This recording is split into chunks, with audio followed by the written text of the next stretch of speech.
보강을 해야 되는데 오늘 보강하면은 여러분들이 준비가 안 됐을 것 같아서 다음 주 수요일 날 7, 8교시 하고 9교시, 10교시 합니다. 9교시. 다음 주 수요일 날은 4시간 할 걸로 생각하고 와야 돼. 4시간.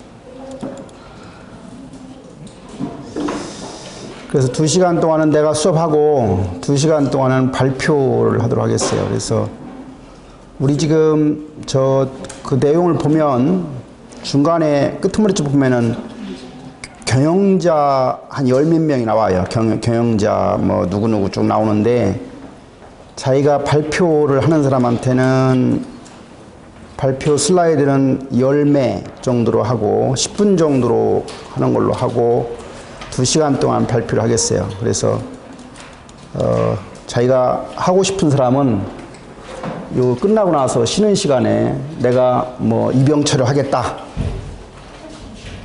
김갑돌, 이병철 이렇게 써놓으면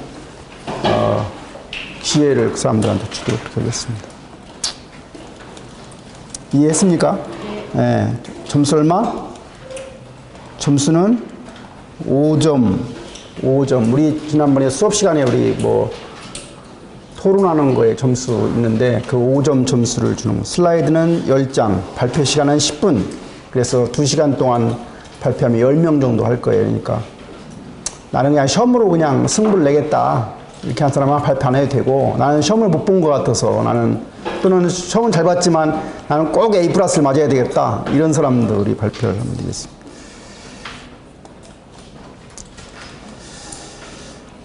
이 변화 맞습니까? 여기부터 맞아요? 네.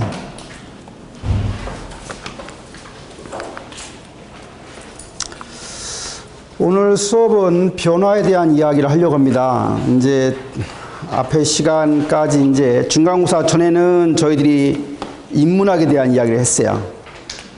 했는데 이제 그 이후에 우리가 지난 시간에 결국은 국민이 행복하려고 하면 기술이 잘 발전이 되어서 결국은 기업이 잘 돼야 그 국민이 행복하다 하는 쪽으로 얘기를 했습니다. 그래서 변화와 혁신이라고 하는 오늘 우리 과목의 주제에 맞게 오늘은 변화에 대한 이야기를 앞에 1시간 동안 하려고 합니다. 2500년 전에 살았던 공자라는 사람 이런 말을 했어요. 어리석은 사람은 변하지 않는다. 혹시 자기가 변하기 싫어하면 저 말을 좀 생각해 볼 필요가 있어요. 공자가 한 이야기를. 어리석은 사람들은 변화하려고 하지 않는다. 반대로 얘기하면 스마트한 사람, 뭔가 현자가 되려고 하는 사람은 변화를 기꺼이 하려고 한다 하는 쪽으로 우리가 생각을 할 수 있겠죠. 두 번째, 변화가 성공하기 위해서는 사람의 믿음 안에서 내적인 변화가 발생해야 된다. 억지로 하는 게 아니라 내 스스로가 나 자신이 변화하려고 하는 마음이 생겨야 결국은 성공할 수 있다. 우리가 변화하는데 가장 큰 적은 누구예요? 네, 나다. 왜 사람들은 되게 변화를 귀찮아합니다. 싫어합니다. 그래서 변화를 해야 한다는 사실은 알지만 변화하지 못하는 것은 나를 괴롭힐 작정을 하지 않기 때문이죠. 그래서 결국은 변화의 적은 그 누구도 아닌 나다 하는 이야기를 항상 생각할 필요가 있습니다. 그래서 나의 성공을 가름하는 최대의 방해물은 아마도 나 자신이 아닌가 하는 변화에 대한 이야기가 이렇게 하고 있어요. 여기서 보면 지금 시대는 모든 것이 변하고 있다. 다 변하고 있죠. 정말로 지금 대한민국의 오늘 어제 내일 이 상황은 엄청나게 커다란 변화의 소용돌이 속에 있어요. 아마 세계에서 가장 변화가 심한 나라가 우리나라가 아니지 않는가 생각이 들어요. 그래서 지금 시대는 모든 게 변하고, 두 번째는 오직 변하지 않는 것은 모든 것이 변한다는 사실이다. 내가 너무 중요한 것 같아서 파란색으로 쳤어요. 이 세상에서 가장 오직 변하지 않는 것은 모든 것이 변한다는 사실이다. 근데 그 변화의 속도가 과거 어느 때보다도 훨씬 더 빠르다. 기업의 입장에서 보면 변화의 성격 중에서 가장 큰 변화는 수요와 공급의 관계가 변했다. 옛날에는 뭐가 수요가 많았어요? 공급이 많았어요? 공급이 적고 수요가 많았어요. 근데 지금은 기업들이 많아지면서 경쟁자가 많아지면서 결국은 수요보다는 공급이 훨씬 많습니다. 여러분들 무슨 마트 같은 데 큰 소매점에 가보세요. 물건들이 엄청 쌓여 있죠. 그런 수요와 공급의 상태가 변했다. 지역도 확대되어서 세계화 또는 글로벌 시대가 되었다. 여러분들 뭐 직구 이런 거 하는 것처럼 세상 전체, 지구촌 전체를 우리가 언제든지 뭐 상대로 하고 있죠. 그래서 그다음에 인터넷으로 인해서 시장의 경계가 됐다. 과거에는 뭐 한 지역 안에서 뭘 하던 것이 이제 인터넷이라는 걸 통해서 세계를 상대로, 그래서 인터넷이라고 하는 게 보통 사람들이 편리하게 쓰기 시작한 것이 1995년부터 월드 와이드 웹이 등장한 시대부터인데, 그 인터넷이라고 하는 게 시장의 경계가 사라지겠다. 또 고객의 범위도 확대되었고, 또 우리의 가치의 변화도 상당히 많아졌다. 우리가 욜로라고 하는 말이 생겼듯이 상당히 어떤 개인이 국가보다도 개인을 더 위시로 하고 있고, 또 오늘의 행복, 현재의 행복을 지나치게 또 과거보다는 지나치게 중시하는 경향이 바뀌고, 스마트폰이 세상을 바꾸고 있다. 뭐 스마트폰하고 못하는 게 없어요. 네. 뭐 돈도 보낼 수 있고 물건도 살 수 있고, 스마트폰으로 내 생각을 누구한테 전달할 수도 있고, 뭐 스마트폰이 세상을 좀 상당히 바꾸고, 언젠가 가서는 스마트폰에 우리가 노예가 되지 않을까 하는 생각이 들어요. 스마트폰에. 여러분들 상당히 지금 아마 스마트폰에 거의 중독 상태일 거예요. 나도 그런 면이 있고 여러분들도 그럴 거예요. 몇 시간만 스마트폰 없으면 불안하지. 예, 저는 뭐 수업 시간 올 때만큼은 적어도 스마트폰을 가지고 들어오지 않는데, 어느 교수님들 보면 스마트폰을 꼭 수업 시간에 갖고 들어간다고 했더라고요. 스마트폰의 중독이래요. 로봇과 인공지능이 세상을 열리고 있다. 뭐 인공지능, 여러분들 4차 산업혁명에 대한 이야기를 지난번 잠깐 했는데, 우리가 수업이 잘 나가면 제가 4차 산업혁명에 대한 이야기를 또 한 번 정도 할 기회가 있을지 모르겠는데, 이러한 4차 산업혁명 관련된 12가지 기술 중에 하나인 AI라고 하는 것이 등장하면서 또 많은 변화를 가져오고 있다. 변화가 왜 중요하냐? 글로벌 500대 기업을 분석해보면 한국의 경우는 1996년도에 13개 기업이 500대 기업 안에 들었어요. 그러다가 2005년도에는 12개 기업, 2010년도에는 10개 기업, 2015년도에는 현재 17개 기업이 세계에서 가장 큰 기업 500대 안에 들어있었어요. 일본을 보세요. 일본은 126, 70 좀 내려가는 경향이죠. 미국은 162, 170, 139, 128 여전히 뭐 상당한 숫자를 가지고 있죠.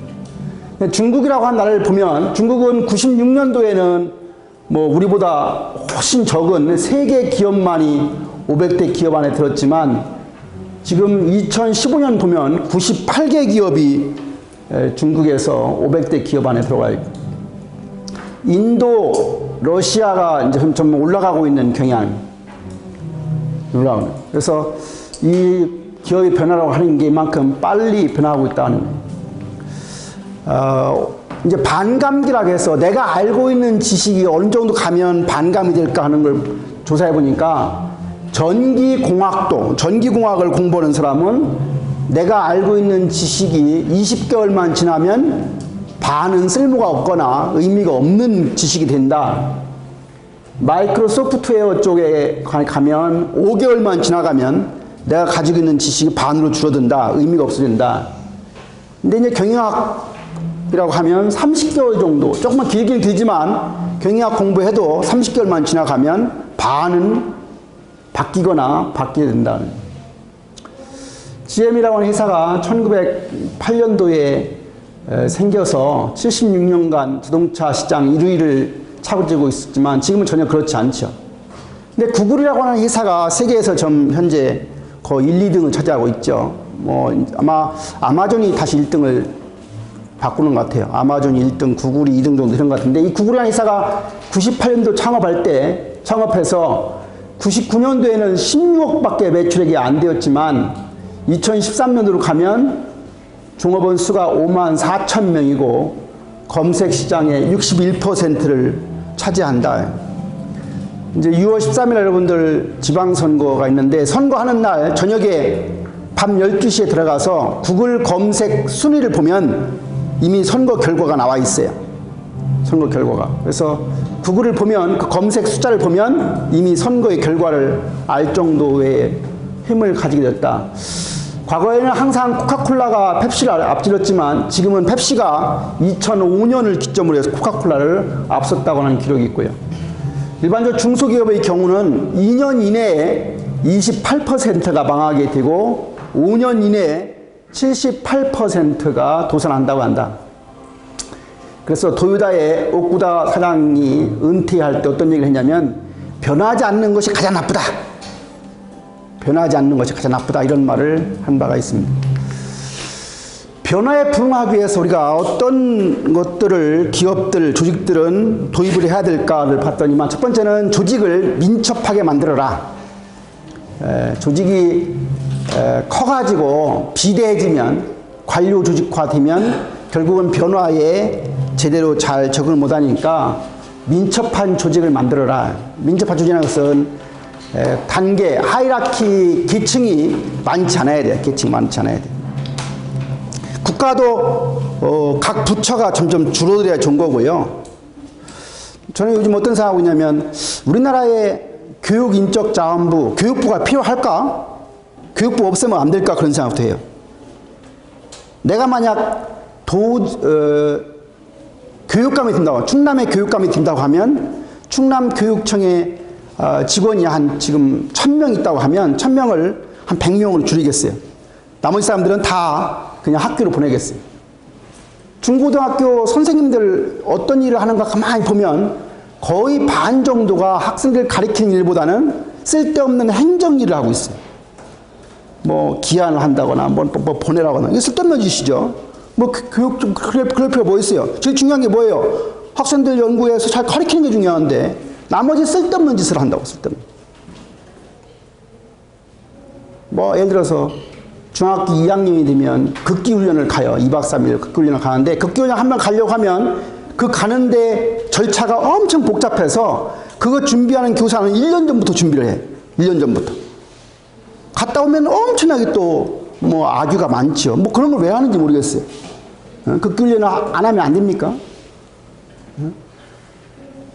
그래서 쓸데없는 짓을 많이 하는 거예요. 그래서 뭐든지 조직을 단순화시키는 게 좋아요. 여러분들 정부를 나중에 대통령을 뽑고 할 때 내가 어느 부처를 늘린다 이런 사람들은 뽑지 말아야 돼. 여학생이지만 대한민국 여성부가 필요해요, 안 필요해요? 어떻게 생각해요? 필요. 이 세계에 여성부라고 하는 부처가 있는 나라는 아마 대한민국이 유일하지 않을까 생각이 들어요. 여성들이 지금 남자들의 피해를 본다고 생각합니까? 별 피해를 보는 거 없죠? 아직은 있어요. 아직 뭐 본인이 있다고 생각하면 있는 거지만 별 필요 없는 부서예요. 별 필요 없는 부서. 그래서 뭐든지 조직의 규모나 이런 것들이 작아야 좋아요. 정부도 작아야 되고 공무원 숫자도 줄어들어야 좋은 거예요. 그게 더 바람직한 거죠. 근데 정부 자꾸 비대해지죠. 비대해지는 것은 변화를 못하게 하는 요인이 돼요. 틈새 시장을 잘 찾아라. 틈새 시장 우리가 니치 마켓이라 NICH 니치 마켓이라. 틈새 시장을 잘 찾으면 거기에 뭐 돌파구가 있을 수 있다. 세상을 사는 데 있어서 안에서 뭐 하려고 하지 말고 밖을 보라. 뭐 우리나라에서 물건 팔아야 몇 개나 팔겠어요. 그렇죠? 예. 우리나라에 1년에 현대자동차가 1년에 한 700만 대 자동차를 만드는데 우리나라한테 많이 팔아봐야 뭐 200만 대밖에 못 팔 거예요. 그럼 500만 대를 어디서 팔아야 돼요? 해외 나가 팔아야죠. 그러니까 결국은 안에서 승부하려고 하지 말고 밖을 보라 하는 얘기는 그런 거예요. 경영자는 최고 지혜 있는 최고 경영자를 택하라. 한 나라에서 가장 지혜 있는 사람 누구 뽑아야 돼? 대통령도 가장 지혜 있는 사람을 뽑아야 돼. 과거에 어느 대통령은 보통 사람이라고 했는데 보통 사람이 대통령이 해서 돼야 안 돼요? 안 되는 거예요. 안 되는 거예요. 우리나라가 국력은 기업으로 따지면 국력은 이 200개 국가 중에서 한 10여 등 하는데 대통령이라는 사람이 밖에 나가서 대접을 받는 거 보면 몽골 대통령보다도 수준이 낮은 대접을 받고 있어요. 그럼 왜 그래요? 지혜 있는 말, 지혜 있는 전략, 지혜 있는 생각이 아니니까 남들이 무시하게 되는. 무시하게 되는. 그래서 경영자도 정말로 지혜 있는, 원래 아르테라고 하는 그리스 시대 때의 지혜는 뭐라겠어요? 그 당시에 가장 핵심적인 아르테가 뭐예요? 지혜, 용기, 절제, 정의였습니다. 시민들은 절제를 많이 요구했고요. 수호자, 대통령을 뒷받침해주는 장관, 대학 같으면 처장, 학장, 기업 같으면 이사진, 이런 사람들이 우리가 수호자라고 하는데, 수호자한테 필요한 것은 용기가 필요하였어요. 그때 용기라고 하는 것은 최고 경영자, 최고의 리더가 듣기 싫어도 그 조직에 도움이 되는 이야기는 용기 있게 해라 하는 게 용기예요.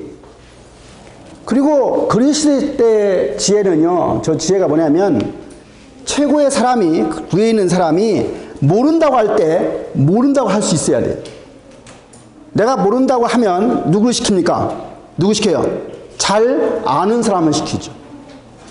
학생들이 제일 싫어하는 대통령 중에 우리나라의 전두환 대통령은 무지 학생들이 싫어해요.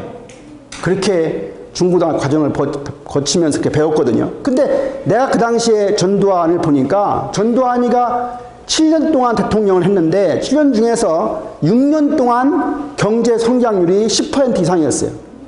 그럼 왜 전두환이라는 사람이 군인이었음에도 불구하고 경쟁력이 그렇게 좋아져가지고 우리나라가 중산층이 가장 많이 형성되느냐 하는 것은 뭐냐면, 경제는 나는 모르니까 경제를 제일 잘하는 장관을 시켜서 그 사람으로 하여금 경제를 책임지게 했어요.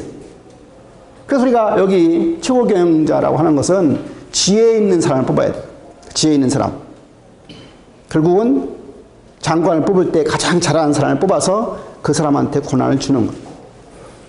그 다음에 우리가 기업이라고 하는 것은 결국은 고객한테 재화 서비스를 팔아서 결국은 이익을 내야 기업이 존속하는 거니까 고객의 이익을 최우선으로 해야 돼요.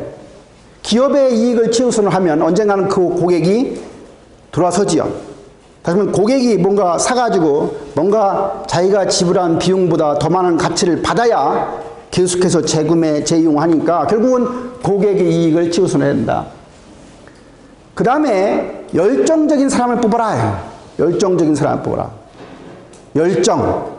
이 세상에 IQ가 좋은 사람보다 더 중요한 것은 열정 있는 사람이에요. 여러분들 중에서도 시험을 잘 보는 사람하고 시험을 덜 보는 사람은 열정의 차이예요. 열정적인 사람이에요. 인생을 살아보면 나중에 가서 정말 성공하는 사람들은 열정적인 사람이에요. 그래 따라서 기업이나 조직이나 사람을 고용할 때는 열정적인 사람을 뽑아야 해요. 열정. 얼굴에 열정이라고 쓰여있어요. 열정적인 사람. 눈이 못해요. 살아있죠. 살아있죠. 수업 시간에 딱 들어가보면 열정적인 사람들은 되게 앞에 앉아요. 이 학생들이라면 옆에 앉아요. 앞에 앉으면 좀 치면 티백이지만 그래도 열정적인 사람이 앞에 앉습니다. 네. 물론 변화 혁신 과목에는 저 뒤에 있는 사람도 가끔 열정적인 사람이 있을 거예요. 왜? 변화와 혁신이라는 과목을 택하는 순간에 열정적이지 않은 사람은 안 택하지. 왜? 과목 자체가 변화와 혁신을 싫어하는데 이 과목을 택했다고 하는 것은 열정 있는 사람이라고 생각이 돼요. 여하튼 간에 우리가 열정적인 사람을 고용해야 결국은 변화에 부응하는 좋은 조직을 만들 수 있다. 마지막으로 영혼을 경배하라. 요새 영혼이라고 하는 게 상당히 이제 각광을 받는 시대에 왔어요. 예, 그래서 삼성 같은 경우도 그 자기들 캐치프레이즈가 영혼이라고 하는 말을 넣었죠. 인스피레이션 해가지고. 예. 그래서 영혼이라고 하는, 영혼이 담겨있는 제품, 영혼이 담겨있는 서비스. 예. 그냥 여기서 영혼이라는 말은 사실은 진정성하고도 관련되어 있어요. 진정성이 가미되어 있는. 그런데 우리가 변화를 해야 된다는 사실은 알지만 변화가 어려운 이유가 있어요. 변화가 어려운 이유, 여기 보세요. 인간은 원래 변화에 익숙하지 않은 속성이 있다. 두 번째, 변화는 항상 고통과 아픔을 수반할 수밖에 없다. 그래서 제가 언젠가 한번 수업 시간에 했을 때 고통, 죽음, 행복이라고 하는 선에서 일치선상에서 가장 오른쪽이 행복이라고 하면 가장 힘든 것은 고통이라고 했어요. 고통이 계속 이루어지면 죽는 게 나아요. 그래서 어떻게 보면 죽음이 고통 앞에 더 쉬운 겁니다. 예. 그래서 저 변화는 고통과 아픔을 수반한다. 또 변화하려고 하면 항상 시간이라고 하는 것이 걸릴 수가 있다는. 변화에 대한 조직의 관성이다. 무슨 얘기냐면 우리가 문화 중에서 아니오라고 할 수 있는 어떤 말을 하는 문화가 필요하다는 얘기와 관련되어 있고요. 그 다음에 목적과 수단을 되게 혼용하는 경우가 있는데 목적과 수단을 잘 혼용하지 말아라.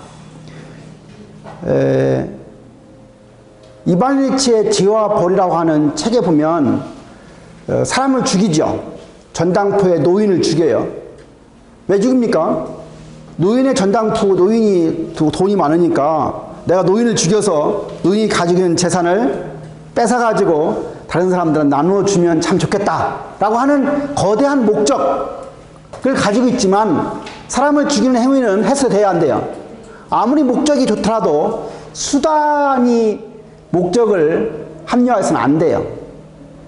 목적이라는 게 아무리 좋지만 수단을 합리화해서는 안 돼요. 그래서 그런 얘기입니다. 또 이제 우리가 대개 사람들이 어떤 문제를 근본적으로 해결하려 하지 않고 문제를 갖다가 회피하려고 하는 경향도 이제 그런 조직의 특성이거든요. 또 회의를 하다 보면 회의할 때 여러분들 의견 얘기하세요. 불만 있으면 얘기하세요. 얘기해야 안 해요. 얘기를 안 하고 어떻게 나가면서 어떻게 해요? 나가면서는 또 비판하는 문화가 이게 만연되어 있어요. 이제 회의할 때는 가만히 있다가 비판 문화. 그 뭐 할 때 너무 지나치게 분석 중시만 하는 문화가 있고요. 변화만 강조하고 변화를 강조하긴 하는데 어떻게 해야 되겠다고 하는 구체적인 로드맵, 계획을 제시하지 못하는 무능한 경영자가 있다고 하면 그것도 문제가 되는 거예요. 그래서 저런 것들이 이제 결국은 우리의 조직에 관성 관련되어 있다. 다섯 번째는 변화 필요성에 대한 공감대가 조직 내에서 형성되지 않았기 때문이다. 그래서 변화가 안 된다는 얘기예요. 조직 내에 변화의 공감대가 형성되어 있으면 뭐 어느 정도 변화가 가능할 텐데 변화의 공감대가 구성원들이 공유하지 못하면 문제가 된다. 변화를 갈망하지만 어떻게 변화를 해야 될지에 대한 그 구체적인 방법을 모른다. 그 다음에 이제 변화는 믿져봐야 본전이다. 무슨 생각이냐면 어느 뭐 부장이 와가지고 구성원들한테 뭐 해야 돼 하면 사람들이 얘기하죠. 그러면 의견을 누가 제시를 해요. 그러면 부장이 뭐라 그래요? 그럼 네가 해봐 그러죠. 네가 해봐 그러면. 의견을 제시하지 않는 사람한테는 해야 소리 안 해요. 아이디어를 내는 사람한테 아무 데가 한번 해봐라. 그럼 그럴 것 같아요. 본인이 현재 하고 있는 일 플러스 새로운 알파 일을 또 담당을 해야 돼. 근데 그것은 새로운 일이기 때문에 꼭 성공할 수도 있지만 성공을 못할 수도 있어요. 결국은 내가 아이디어를 내서 결국은 일을 맡게 되지만 어떻게 나중에 가면 오히려 나한테 그것이 일만 많아지고 잘못됐을 때 나한테 책임만 져야 되는 문제가 있어서 사람들은 조직 내에서 변화를 하라고 하고 할 때 앞서가려고 하지 않는 경향이 있다.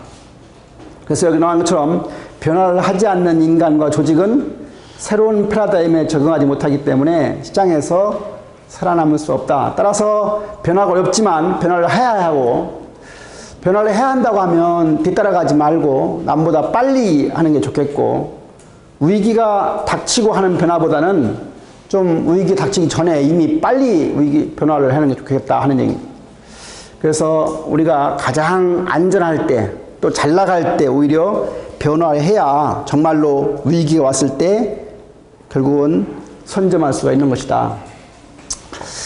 그와 같은 변화의 어려움을 알고 근데 변화를 해야 된다고 하면 변화에 대한 주체입니다. 누가 변화를 해야 되느냐 그 주체에 대한 얘기. 그래서 변화의 주체는 누가 되냐. 내가 변화하지 않고 남을 변화시킬 수 없다. 이 얘기는 뭐냐면 나는 변화하지 않으면서 다른 사람한테는 변화하라고 하면 변화하겠습니까? 그러니까 항상 나부터 내가 스스로 변화해야 된다고 생각을 해야 결국은 변화가 성공할 수 있다는 얘기예요. 그래서 솔선수범하는 자세가 필요하다. 두 번째 변화의 속도는 변화가 너무 빠르면 구성원들이 불만을 일으킬 수 있어요. 그래서 실제로 시장보다 변화가 조금 앞서가는 게 중요합니다. 시장의 변화 속도에 따라서 변화가 돼야 되는데 너무 늦으면 문제가 되니까 조금 앞서가는. 우리가 새로운 기술이 나왔다고 하더라도 너무 빨리 그 기술이 가면 사람들은 시장에서 그걸 수용하지 않습니다. 조금 앞서가야 된다.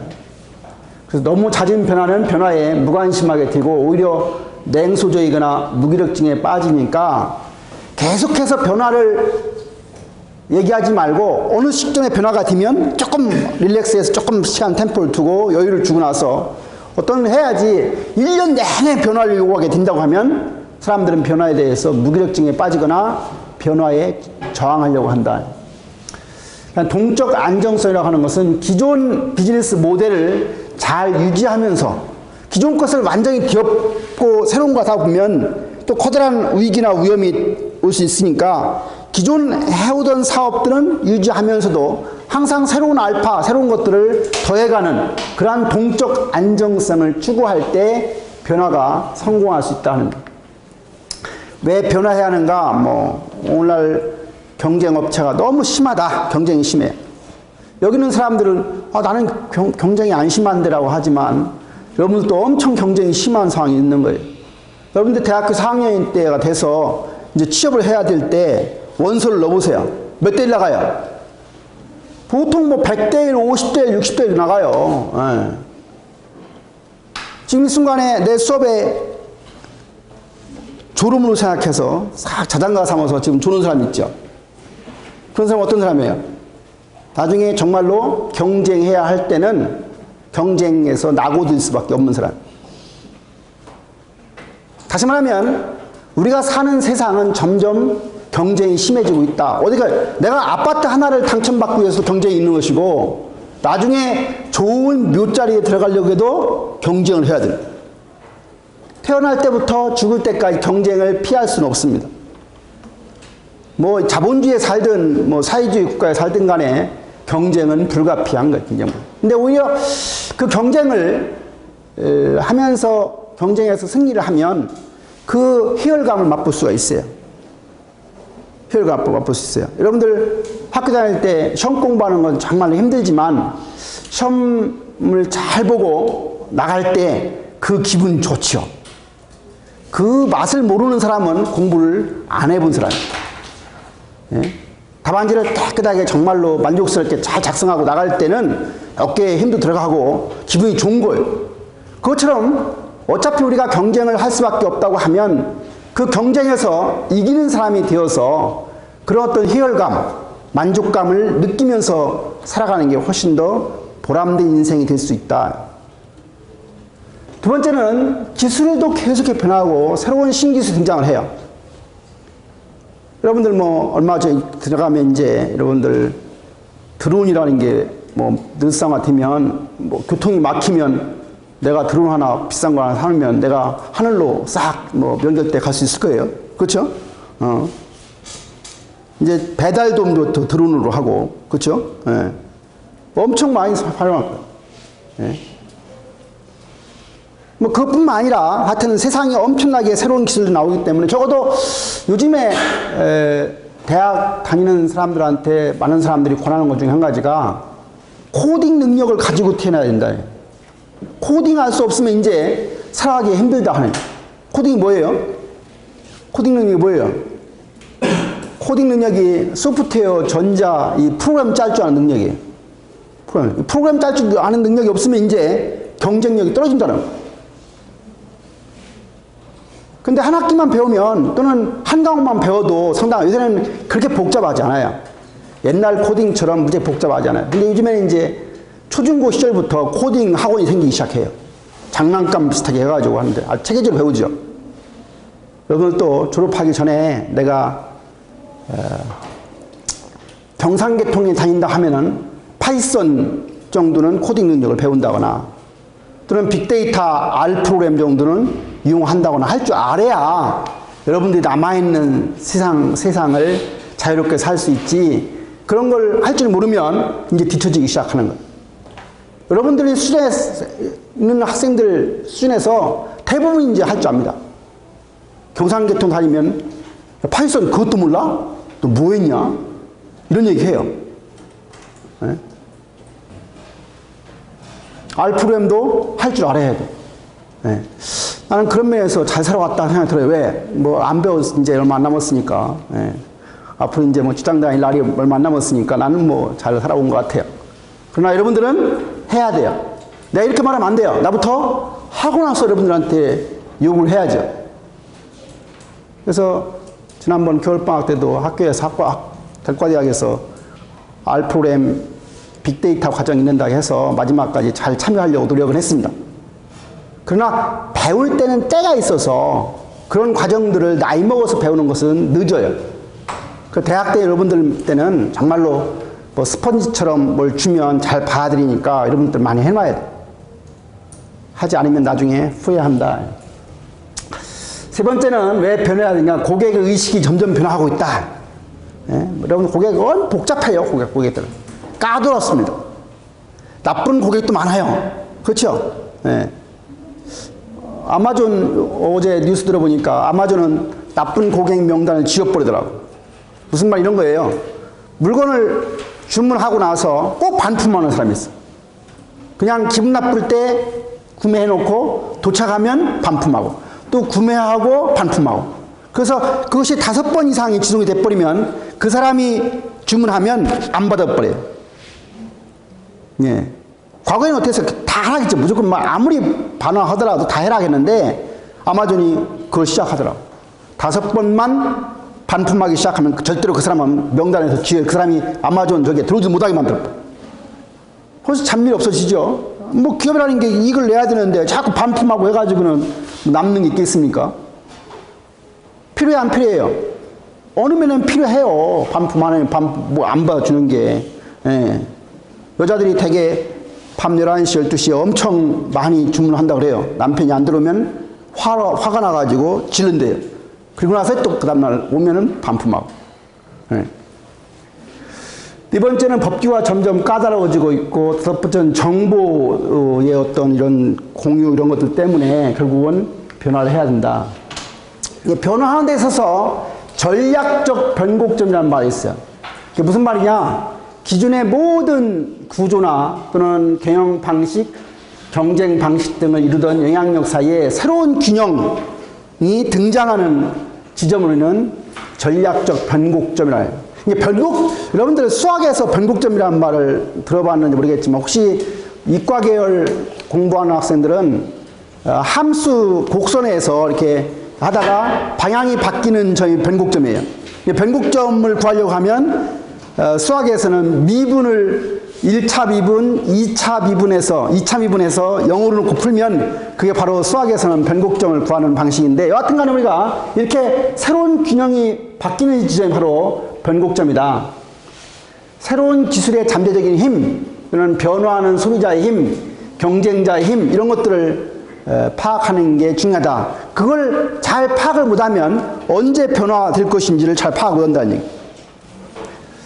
그래서 전략적 변곡점 사이에 두고 기업이 완전히 새로운 상황이 전개된다는 점을 항상 이해해야 되고, 인텔이 메모리 반도체를 포기하고 마이크로 프로세서로 간 것, 이런 것들은 결국은 변화의 시점을 잘 잡아서 바꾼 거죠.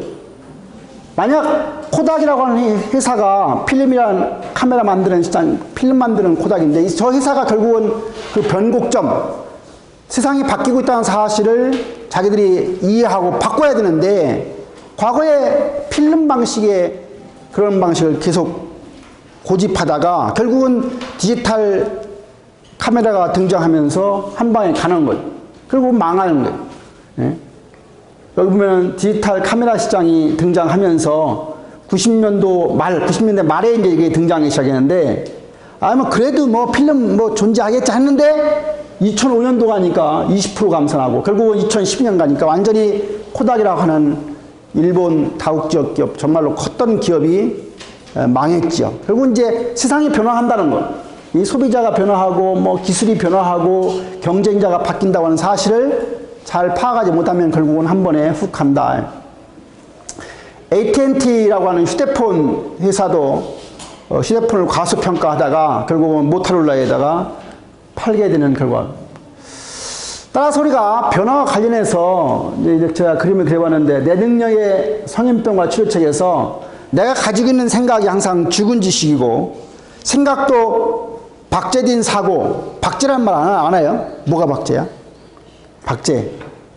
여러분들 어디 가면은 뭐 호랑이나 새 같은 거를 박제해가지고 껍데기에다가 속에다가 이제 지푸라기 같은 거 넣어서 새 같은 거 있는 거 있죠. 그게 박제래요, 박제. 그래서 그런 박제된 사고, 지분지식과 박제된 사고만 가지고 있으면 우리가 문제의식을 문제의식. 문제의식이 마비되면 결국은 항상 내 자신에 대한 불만을 조직의 탓으로 불만과 불평을 하기 시작해요. 근데 불만과 불평을 많이 하는 사람을 보면 본인이 변화를 싫어하는 사람, 어느 조직에 가서 계속 뭐 윗사람 욕하고 뭐 불만을 얘기하는 사람들 보면 가장 편한 사람이에요. 가장 편한 사람.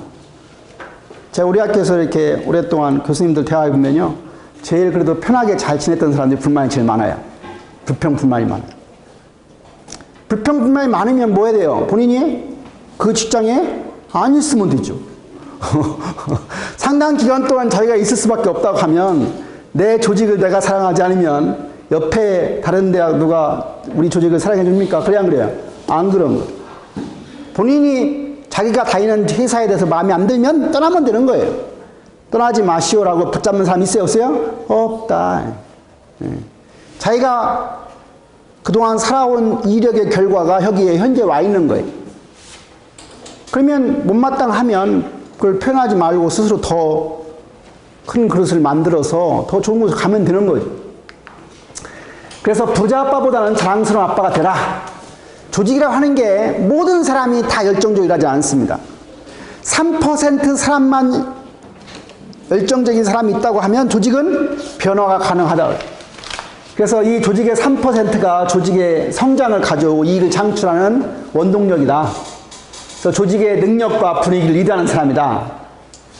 여러분들 미꾸라지를 가지고 우리가 추어탕을 만들어 먹는데, 미꾸라지를 잡아온 그 통에다가 소금을 한 주먹 팍 치면 어떤 행위가 이루어집니까?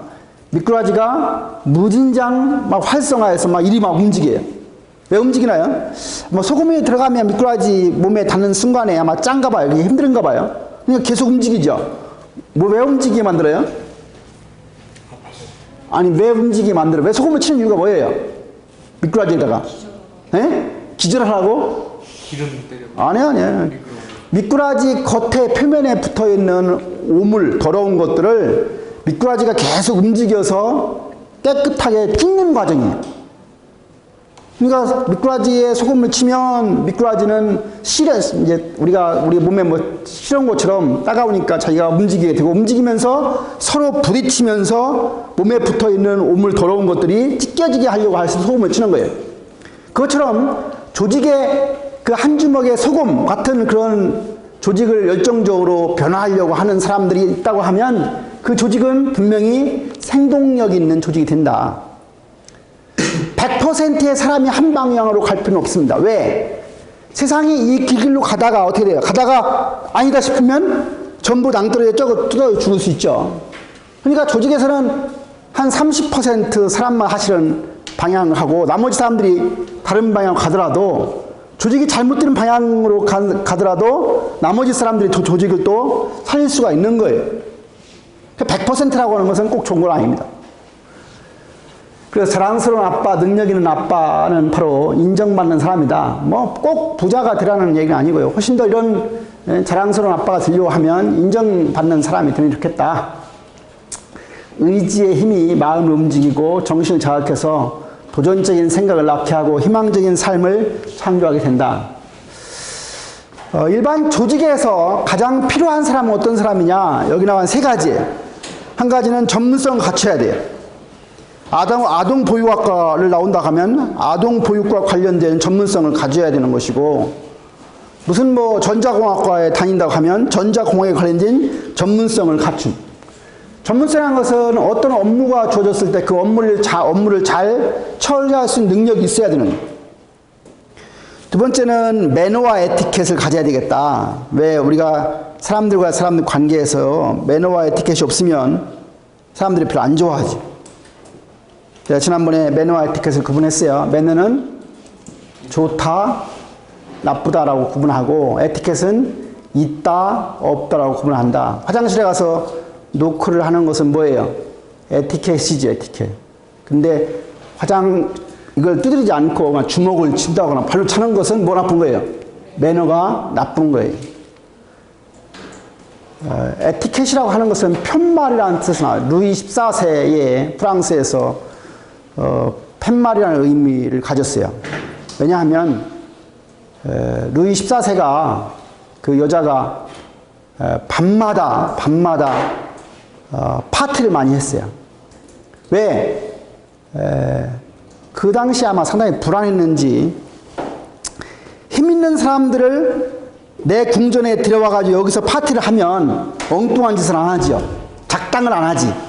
작당을 못 치게 치려고 항상 밤마다 가끔 계속 불러가지고 이제 파티를 하면서 그 사람들이 작당을 못하게 만들어요. 그러니까 많이 사람들이 와서 파티를 하니까 화장실의 수가 부족하니까 자꾸 아무 데나 가서 볼일을 보는 거예요. 결국은 이쪽으로 가면 화장실이 있다는 걸 알려주려고 푯말을 붙인 게 에티켓이라는 말이 나온 거예요. 사실 여러분들이 프랑스 하면은 깨끗한 나라로 알고 있지만 그럼 프랑스의 에펠탑 이런 데 가본 사람들은 담배꽁초 무지 지저분하다고요. 우리는 담배꽁초를 버리면 야 버리지 마 왜 버려 이렇게 하는데 그 사람들은 만약 그 소리 했으면 큰일 나요. 얼마 버려야 일자리 창출하는 건데 버리는 거 자유지만 왜 뭐 이런 생각이에요. 근데 그러니까 프랑스는 지저분해서 과거에는 사람들이 하이힐을 신는 것도 사실은 오물이 너무 여기저기 똥이 많으니까 그걸 안 하려고 하이힐을 신어요. 우리 학교에 어느 교수님이 하이힐이라는 과목 있죠. 중점 과목. 이 하이힐이라는 게 어떤 걸 자본주의의 대표적인 표상처럼 보여요. 하이힐의 높이가 높아질수록 자존심이 커져가지고 몸은 망가뜨려지는 거죠. 그렇죠? 매너와 에티켓. 한마디로 하면 역지사지예요. 그 지난번에 제가 한번 그런 얘기 했는지 모르지만 뭐 호텔에 가서 맞선을 보는 게 아니라 상견례를 하는데 남자의 어머니가 시골에서 와가지고 그 냅킨으로 쓰는 줄 몰랐어요. 냅킨 어떻게 해야 돼요? 무릎 위에다 올려놔야죠. 그래 안 그래요? 김미령, 냅킨을 어디다 올려놓는다고? 무릎 위에 올려놔요. 근데 무릎에 올려놓을 때 남자가 이 혁대에다가 냅킨을 꽂으면 안 돼요. 꽂는 사람 꽂다가 안 놓으면 그냥 화장실에 그냥 달린 상태에 갈 수 있죠. 냅킨은 내가 올려놨다가 화장실에 간다고 하면 어디다 놔야 돼요? 냅킨을 이 상위에 올려놓으면 음식을 다 먹었다는 표시예요. 냅킨은 절대로 상위에 올려놓으면 안 돼요. 화장실에 갈 때는 당연히 걷어서 자기 자리나 빈자리에 놔야 돼요. 사실 그게 기본적인 에티켓이죠. 에티켓이에요. 근데 우리가 잘 모르면 에티켓 없는 행동을 하죠. 근데 신랑의 어머니가 냅킨을 모자로 썼어요. 그랬을 때는 어떻게 돼요? 신부의 어머니도 함께 써줘야 되는 거예요. 거기서 가르쳐주면 안 돼요. 어떻게 하는 거 좋은 거예요? 상대방을 배려하려고 하면 그 자리에서는 가르쳐주는 행위가 바람직하지 않은 거니까 상대방을 배려하는 거예요. 상대방을 배려. 상대방을 가장 배려해야 될 사람 누구예요? 부부끼리도 배려해야 되고, 그렇죠? 네, 배려해야 되고. 동료끼리도 배려해야 되고. 네. 배려하는 게 뭐예요? 사실은 매너와 에티켓이. 또 한 가지는 마음이 중요해요. 마음. 아까 직장에서 사람들 뽑을 때 가장 중요한 게 열정 있는 사람을 고용하라 했어요. 열정, 마음. 마음 관리 자기가 잘해야죠. 네, 자기 관리 잘하는 거예요. 우리 내가 지난번 여러분들 책 읽어보면 인성교육 내용 중에 3가지가 있었죠. 뭐가 인성교육이죠? 박은영. 인성교육의 내용이 뭐가 인성교육에 가르쳐야 돼요? 첫 번째는 직장에 가서 일을 잘할 수 있는 능력 있는 사람을 키워야 돼요. 남과 더불어 함께 일을 잘 해가는 능력, 이게 인성교육에서 가르쳐야 돼요. 남과 함께 더불어서 일을 해요. 왜? 이 세상은 혼자 살아가는 게 아니거든요. 두 번째는 자기 관리를 잘하는 거예요. 자기 관리 잘하는 거예요.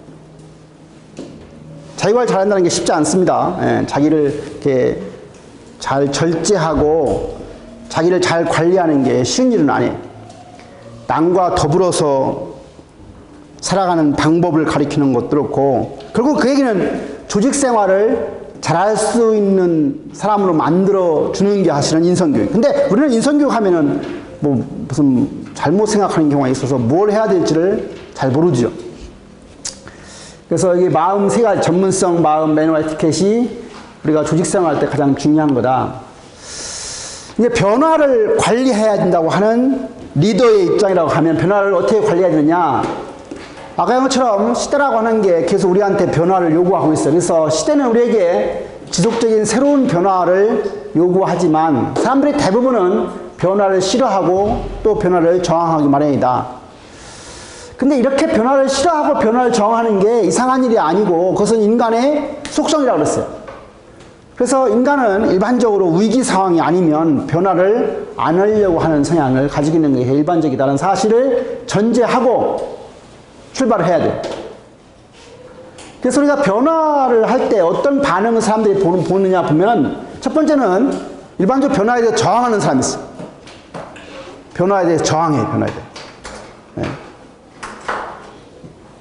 변화를 하려면 왜 해야 돼? 안 하면 안 돼? 지금도 좋은데 이렇게 변화를 저항하는 그룹이 있어요. 두 번째는 변화를 해야 됨에도 불구하고 변화를 무시하는 사람이 있어요. 뭐 그냥 지나갈 수 있겠지, 뭐 잘 되겠지. 세 번째는 변화를 기꺼이 수용해서 자기가 하려고 하는 사람이 있어요. 오히려 변화를 옆에 사람이 안 하면 야, 변화가 필요해 하면서 변화를 격려하는 사람이. 또 조직이 변화를 해야 됨에도 불구하고 아무도 가만히 있으면 오히려 변화를 요구하는 사람들이 있어요. 점점 더 적극적이죠. 만약 변화를 무시하는 사람이 있다면 그 사람들을 잘 설득해야 될 것이고, 변화를 추구할 때 우리가 서로 공유해야, 변화에 대한 필요성을 공유해야 되니까 그 변화 추구할 때 구성원들의 동의를 잘 얻어내는 것 상당히 중요한 관건이다. 그래서 우리가 변화 관리라고 하는 것을 정해보면 합창 한번 해보도록 하겠습니다. 시작. 다루는 문제점들을 감소시키고 변화에 적응할 수 있는 능력을 배양하여 변화의 목적을 달성하기 위한 관리. 변화에 따르는 문제점을 감소시키고 변화에 적응할 수 있는 능력을 배양해서 변화의 목적을 달성하기 위한 관리가 변화 관리에 대한 개념입니다. 그래서 변화와 변화에 대처한 조직의 능력을 통합하는 조직화된 방법론, 우리가 이것도 변화 관리에 대한 정의고요. 근데 이와 같은 변화 관리가 가끔 많이 실패를 하게 되는데 왜 실패하느냐? 첫 번째가 뭐예요? 미래의 상황을 너무 안일하게 정의한다. 네? 여러분들 개인에 대한 변화 관리를 잘하려고 하면 여러분들이 처해 있는 상황, 그리고 국가가 처해 있는 상황, 여러 가지들을 잘 파악을 해야 돼요. 파악을 해야 돼요. 네. 미래의 상황을 안일하게 정의하면 안 돼요. 그러니까 미래를 잘 알려고 하면 통찰력이 있어야 돼요. 우리가 과거를 아는 것은 힌드사이트고, 현재를 아는 것은 인사이트고, 미래를 아는 것은 포사이트인데, 그 미래에 대한, 미래를 남보다 또 미리 알려고 하면 결국은 지난번에 공부한 인문학이라고 하는 게 어느 정도 도움이 돼요. 왜? 사람이 생각하게 만들거든요. 두 번째는 각각의 활동들을 마스터 플랜으로 잘 통합하지 못한다. 그러니까 말하면 마스터 플랜을 잘 통합을 해야 결국은 변화 관리가 성공할 수 있다는 거예요. 결국은 변화를 실행하려고 하면 실행하는 주체가 사람이기 때문에 사람을 잘못 관리하면 결국은 변화가 실패한다. 그래서 사람의 문제를 너무 가볍게 여기지 말아라. 네 번째는 최고 경영자가 항상 변화에 대해서 관심을 가지고 있을 때 사람들이 행동이 그쪽으로 연결시킬 수 있으니까 최고 경영자 협조가 상당히 중요하다는 사실이다. 그래서 이러한 변화 관리는 뭐 어떤 큰 조직이든 잘 나가는 조직이든 덜 나가는 조직이든 어떤 조직이라도 다 모두에게 필요한 게 바로 변화 관리다. 변화 관리를 할 때 고려할 요소가 있다고 하면 첫 번째는 변화의 논리적인 근거예요. 변화를 해야 하는 논리적인 근거를 정확하게 알아야 돼요. 두 번째는 그 변화의 범위를 얼마로 할 거냐, 규모를 어떻게 할 거냐, 그 범위와 규모가 정해져야 되고, 세 번째는 변화의 주체가 누구냐. 뭐 구성원들이겠지만 그 변화를 리드해가는 그 리더가 누구냐, 이런 것들이 잘 정해져야 돼. 그 변화를 언제까지 완성할 거냐 하는 그 변화에 대한 프로젝트의 기간, 완료해야 되는 기간이 정해져 있어야 되고, 또 조직이 앞으로 나가려고 하면 분명히 비전이 있어야 되니까 그 비전과 방향이 잘 설정되어 있어야 되고, 우리가 변화할 때 뭘 가지고 측정할 거냐, 매저먼트 할 거냐. 여러분 나중에 뭐 자녀를 키워보세요. 자녀한테 뭔가 변화하기를 바라면 그 변화의 지표가 있어야 되겠죠. 저 지표. 그래서 뭘 가지고 측정할 건지 그 지표를 정해야 되고, 일곱 번째는 그런 프로젝트를 수행하는 팀원들의 역량을 갖춰지지 않으면 안 되니까 역량을 길러줘야 되겠다. 물론 이제 좋은 사람을, 잘 능력 있는 사람을 뽑는 게 더 중요하겠죠. 아무리 뽑았다 하더라도 그 조직에 잘 화하려고 하면 교육과 훈련을 제대로 해야 된다. 여러분들이 회사 갔을 때 교육 훈련을 많이 해주는 회사가 사실은 좋은 회사예요. 월급 뭐 50만 원 더 많은 것보다 정말 교육의 기회를 내가 많이 간다. 어디 뭐 세미나도 참여할 수 있고 워크숍도 갈 수 있고 이런 교육을 많이 해주는 회사가 사실은 나의 역량을 키워주는 데 도움이 되기 때문에 그런 회사가 바람직한 거예요. 여덟 번째는 그러한 비전을 달성하기 위해서 현재 가지고 있는 것들을 잘 비교해서 그러한 문제가 있다고 하면, 역량이 부족하다고 하면 그 역량을 갖다가 메꿔줄 수 있는 그런 계획 수립이 필요하고, 마지막에 이제 잘 실천해 가면 되겠다. 변화 관리에 접근을 하는 데 있어서 몇 가지 고려할 사항이 있는데, 한 가지는 변화의 속도예요. 그래서 변화의 속도라고 하는 것은 그 조직이 처한 또는 산업, 그 조직에 속한 산업이 어떤 상황이냐에 따라서 상당히 그 변화의 속도가 달라질 수 있어요. 변화의 속도가. 그러니까 산업의 상황, 또 그 조직이 처한 상황에 따라서 변화의 속도는 달라질 수 있다. 변화 관리도 뭐 하나의 방법만 있는 게 아니라 여러 가지 다양한 접근 방법이 있다는 사실을 염두에 두고 그 조직에 가장 적합한 방법을 찾아서 해야 되겠다. 세 번째는 프로젝트 변화 관리인데, 우리가 일반적으로 품질 경영의 마지막 단계가 식시그마예요. 우리 학교도 매년 2학기 때 보면 취업 매직 센터 이쪽 취업 부서에서 식시그마라고 하는 교육을 해요. 토요일 날, 일요일 날 해서 뭐 15시간짜리도 있고, 잘하려고 하면 사실은 훨씬 더 많이 해야 되는데, 이 식시그마라고 하는 것은, 시그마는 원래 표준 편차의 개념이고, 식시그마 하면 100만 개 중에서 3.4라고 하는 숫자를 가져요. 원래는 3.4가 100만 개 중에 3.4는 아니에요. 4.5 시그마가 100만 개 중에 4.5 시그마가 표준 편차가 100만 개 중에 3.4인데, 왜 사실 6시그마 했냐면, 새로운 기계는 베리에이션이 안 발생해요. 정확하게 하는데, 기계가 사놓거나 조금 지나가면 에러가 발생하기 시작해요. 그 센터링 에러라고 하는데, 그 센터링 에러가 1.5 정도 발생한다고 해서 6시그마가 100만 개 중에 3.4라고 하는 것은 원래는 4.5인데도 불구하고 센터링 에러를 1.5 정도를 감안한 수치예요. 근데 원래 식시그마가, 과거에는 이제 식시그마 나오기 전에는 ppm이라는 게 있었어요. 파트 퍼 밀리언. 100만 개 중에서 불량품이 몇 개냐. 그래서 100ppm이면 100만 개 중에 100개의 불량품, 10ppm이면 100만 개 중에 10개가 불량품인데, 그때의 ppm은 완제품이라고 하는 의미인데, 여기에 식시그마 쪽 나올 때는 그런 개념은 아니었고요. 비행기가 100만 시간을 운행하는데 3.4의 결정적인 문제가 발생한 것, 이런 거예요. 좀 달라요. 결정적인 문제가 발생해요. 뭐 결정적인 문제가 발생해서 비행기가 떨어졌다 그런 얘기가 아니에요. 어떤 하자가 문제가 발생했다. 이게 이제 식시그마인데, 저 식시그마 하는 거 보면은 이제 뭐 가장 위 단계가 챔피언이고요. 가장 아래 단계가 뭐 그린 벨트, 화이트 벨트, 블랙 벨트 이렇게 해서 결국 이제 어떤 프로젝트를 정해가지고 현재 그 프로젝트가 제대로 안 되어 있는 프로젝트를 잡아서 그 문제를 분석해서 결국은 새로운 방식으로 바꾸는 거죠. 그런 것처럼 우리가 변화라고 하는 것은, 여러분들이 기업에 가면 자기들이 하는 방식이 뭔가 잘 나가는 기업하고 비교하면 뭔가 차이가 문제가 있다면 그걸 집어내서 자기들이 하고 있는 걸 분석해서 잘 나가는 기업하고 비교해서 문제가 있다고 하면 잘 나갈 수 있도록 방향으로 바꿔야 되는 거예요. 그런 거 할 때 우리가 식스시그마라고 하는 건데 결국은 우리가 조직을 변화하는 방법 중에 하나가 식스시그마다. 우리가 변화 관리를 잘 하려고 하면 점진적인 변화 관리를 잘 해야 된다. 결국은 각 부서의 문제점을 잘 파악해서 점진적으로 개선해야 될 뿐만 아니라 그리고 잘 개선했으면 그것이 이제 시스템화되고 표준화돼야 돼요. 어느 부서만의 문제가 아니라 잘 제대로 변화가 되었다고 하면 그것이 조직 전체적으로 잘 해서 결국은 그 기업이나 조직은 마지막에 결국은 경쟁력이 있어야 되는 거예요. 경쟁력이 없으면 결국 어떻게 돼요? 그 기업이 망하거나 도산되는 거죠.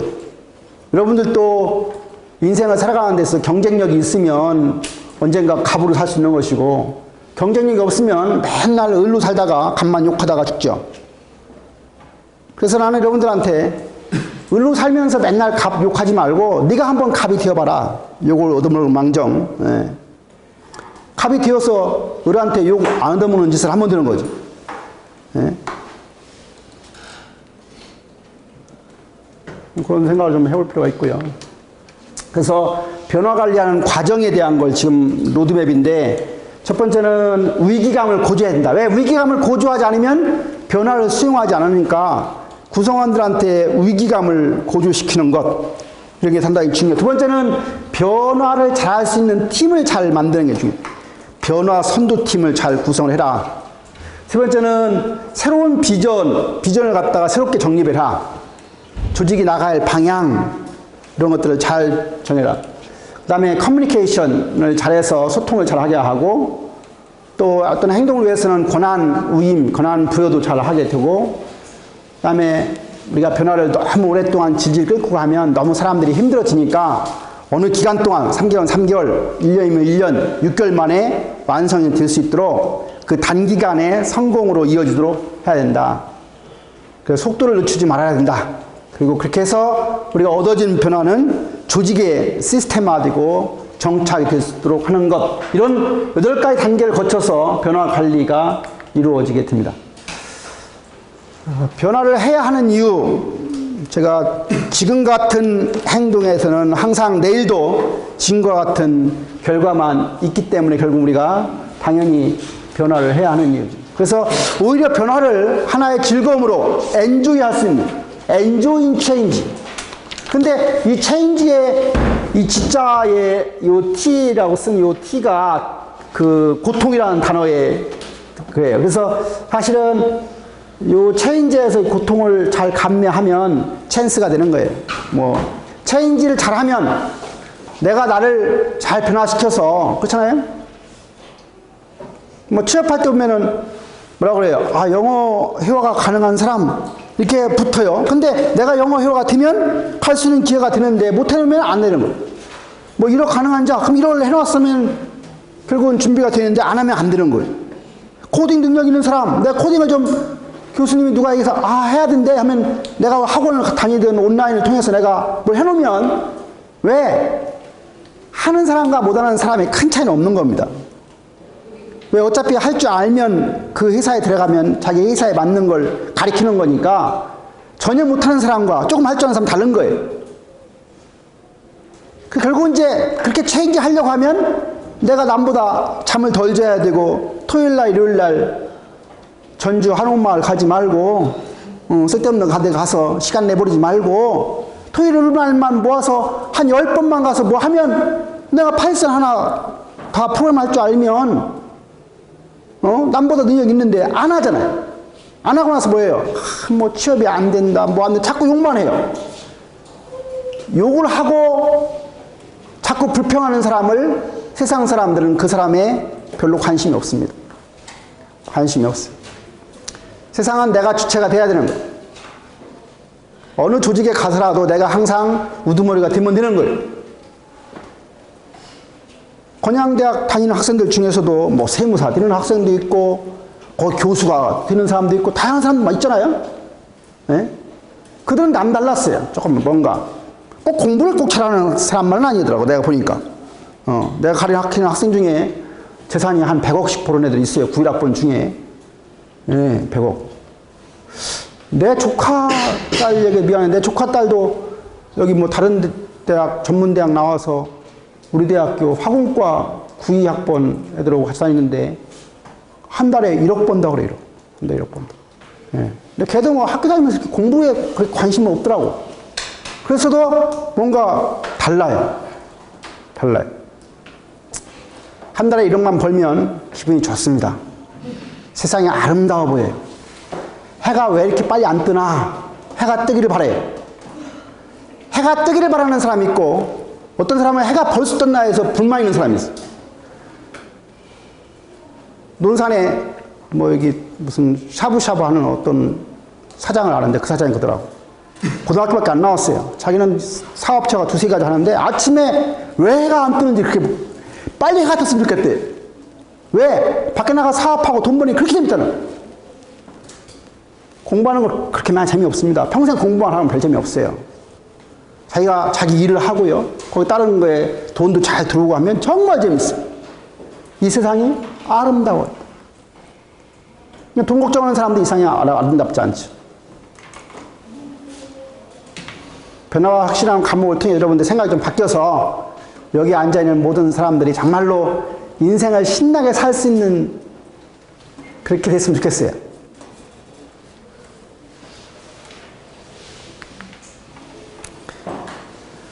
변화의 4단계가 있습니다. 그래서 첫 번째는 전혀 몰라요. 내가 못한다는 것조차도 몰라요. 내가 능력이 없어요. 무능력이. 그리고 무능력하다는 사실도 인식하지 못하는 거예요. 혹시 본인이 네 단계에서 어디가 속했냐 보세요. 가장 좋은 거 이쪽이죠. 에?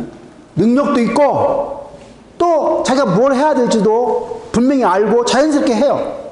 그럼 뭐 같다는 얘기야? 습관화되었다는 얘기예요. 습관화됐다. 아침에 일어나면 뭐라 했어 내가요? 아침에 일어나면 결국은 양치질을 해라. 양치질을 해라. 두 번째는 뭐 해야 돼요? 네, 두 번째는 물을 끓여서 물을 뜨거운 물에다가 찬물을 넣어서 한 컵을 꼭 마셔라. 좀 이따가 신호가 오거든 화장실에 가라. 그리고 일정한 시간이 지난 후에 밥을 먹어라. 그리고 아침 7시가 되면 학교 명목 도서관 저 밑에서 제일 좋은 자리를 잡고 공부를 해라. 근데 자연스럽게 7시에 가고 앉아있는 거예요. 어떻게 된 거예요? 습관화되어 있는 거예요. 습관화되어. 근데 우리 학생들 그렇게 보면 아침 10시 반 수업인데도 헐레벌떡 뛰어와요. 나는 그게 학생인지 뭔지 잘 기억이 안 돼요. 그 가끔 저는 뒷문을 잠그고 수업합니다. 못 들어오게 하려고. 저 앞으로 오라고. 무한하게.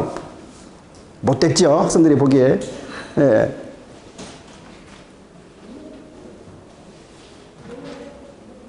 저는 대학 4년 동안 내내 아침 7시에 도서관에 가서 밤 12시에 오는 걸, 밤 12시에 나오는 것을 4년 내내 반복했어요. 거의 하루도 안 빠져. 예. 그 내가 하고 싶은 걸 다 할 수 있겠더라고. 그리고 밤 12시에 캠퍼스를 거닐면서 나오면 어깨에 힘이 들어가고요. 참 기분이 좋아요. 밤 공기가 그렇게 상쾌할 수가 없어요. 아침에 7시에 도서관 가보세요. 도서관 자리가 다 내 거예요. 그리고 그 자리 중에서 가장 좋은 걸 내가 택할 수 있어요. 대학 4년 동안 못하면 1년이라도 한번 해보세요. 1년이라도. 두 번째는 못한다는 것을 알게 돼요. 무능력한 사실을 본인이 의식하는 단계가 두 번째예요. 그 다음에는 의식적으로 노력하는 단계. 근데 이제 마지막 단계가 되면 노력할 필요도 없이 습관화되어 있는, 습관화되어 있는. 아까 얘기했지만 내가 아침에 일어나서 양치질 하는 것처럼 여기 있는 학생들 중에서 양치질 안 하고 밥 먹는 학생들이 거의 5분의 4 할 거예요. 밥 먹고 나서 양치질 해요. 그게 아니에요. 그렇죠? 본인 어떻게 해요? 밥 먹고 나서 해요. 입속에 밤새도록 세균 덩어리가 있는데 그걸 닦지도 않고 그냥 밥을 먹는. 그러면 세균 덩어리가 어디 들어가요? 다 위쪽으로 다시 들어가는. 한번 생각해보라고, 생각해보라고. 당연히 잠을 잘 때 이빨을 닦아야 되지만 아침에 일어나서 양치질 한 번씩 안 하면 그때부터는 찝찝해서 못 하는 거예요. 그 습관화돼요, 습관화돼요. 나는 혀는 잘 안 닦아지는데 어떤 사람들은 혀가 입에 닦더라고. 여기 한번 가면은요, 혀에서 놀아내죠. 해보시라고. 칫솔로 하면. 예. 모든 것이 좋은 쪽으로 습관화되는 거 상당히 중요하다. 저 시간이 안 맞아가 내가 몇 시인가 모르겠네. 4시 38분. 예, 좀 쉬었다 하도록 하겠어요.